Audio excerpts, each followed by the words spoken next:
and then eventually making some movies. Referring to the first answer of my first question, that you said that you see that Egypt is one of the best cinema industries in the Middle East. So would you ever think about, you know, like participating in the Middle East movies, or actually especially in Egyptian movies? Over the years, I've talked to Palestinian and Israeli filmmakers because I specifically wanted to deal with the situation there.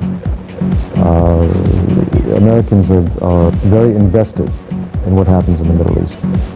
And in particular, you know, I have a lot of friends in the Middle East on both sides of this issue. And now I feel like I have friends here in Egypt as well. I think there's something that we can do as actors, as filmmakers, that we can humanize the situation. And if we can make it human, you can then solve it. If it's not human, it will never get solved. If it's political, if it's a chess game of power, it'll never be solved. But if we can bring these things down to human questions, then they're not dealable. They're understandable. We can understand people's actions if we understand that human element. What would be your own best movie in your point of view? I never know that. Everyone always asks that. I never have an answer for it. I say a lot of them were fun. You know, a movie like Chicago was so much fun, but it was just fun. Rob Marshall, who directed it, was just such a joy to be around. We had to move very quickly. We didn't have much money to make that. It looks like it's a huge film, but it was actually done very inexpensively. But we rehearsed it for 6 or 8 weeks before we shot. So, I mean, all the dancing, all the singing was ready to go. And we actually rehearsed it with the cameraman. So the camera angles were all designed well before we started shooting. So the lighting schemes were all known in advance. The tap dance that I do in the movie, we shot that in 2 hours. So we were able to move very, very quickly. Did you ever regret a movie that you did? There's some that were less fun than others, yes. And some that I wish the director or the producer or the editor had listened to me more. But there's nothing I'm embarrassed by now.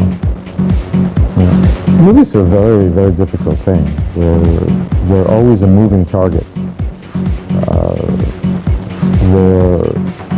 As you know, when you make a movie here, how many people are involved in making a movie? You mean behind the camera? Yeah, or? everywhere. I don't know, but they're like a lot. Well, a lot, like maybe you can say 200. Yeah, I'm sure. Yeah. And we're maybe 200, 300, 400 people in the West make a film. Every one of them has an influence on what happens. There's no one person in control.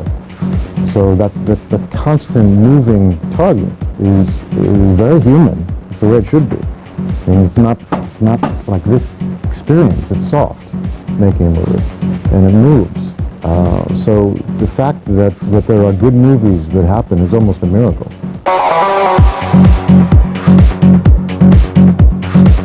We all know that you composed the piano solo for Pretty Woman, and we all know too, or actually I do know that in the high school you played several instruments like piano, bass, trumpet, and guitar too.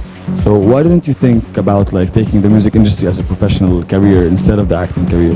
You know, I played piano a lot in movies, and I'm trying to think what else. Trumpet, I played Cotton Club. Guitar I played on film. I don't know, it's still part of my world. You know, I play music probably, the first thing I do in the morning. I meditate, and then I play music. And I play my guitar, I play the piano for a few hours, if I have the time.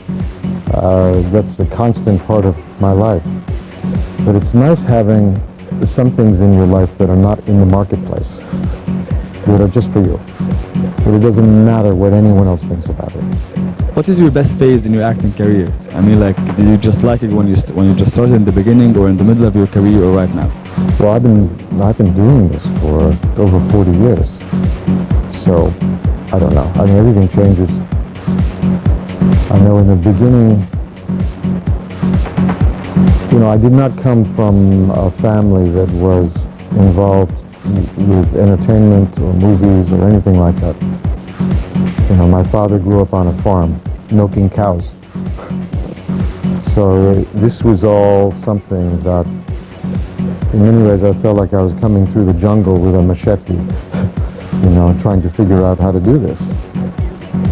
So in the beginning it had that kind of excitement of everything being new and fresh and an adventure. And, you know, now it's a different type of adventure. You know, at my stage of my life, I know myself a lot better. I've been around the world. I have been involved with so many different things in my life. I think that the quality of my thinking, my creativity, my work at this point probably has much more to do with kind of an international approach that has to do with a more universal spiritual point of view, that we're all deeply, deeply connected. And if we can acknowledge that, then we can change things pretty radically. I want to know what would be your advice for youth actors and actresses in Egypt or all over the world, actually. There's a sense that you take the biggest jump you possibly can up into the air and you let the wind catch you. And that wind will take you wherever your destiny will take you. You can direct it a little bit if you develop wings. And that's about all we can do, is develop strong wings. The most important thing, I think, for any artist is to sensitize oneself to the world. If you can sensitize yourself to other people's suffering, other people's joy, to understand the common impulse that all living creatures have, that turns into a rich kind of creativity. It can be used in every way, not just acting. You know, I always found that people who were very focused on just acting, the work became very dry. You know, technically maybe quite good, but dry. Not, emotions didn't communicate, feelings didn't communicate. Mr. Richard, when you first started acting, were you going after fame or for the love of it? Oh, fame I didn't care about. This is no interest. You know, and obviously came along with it. I always wanted to figure out who and what I was. What is the universe?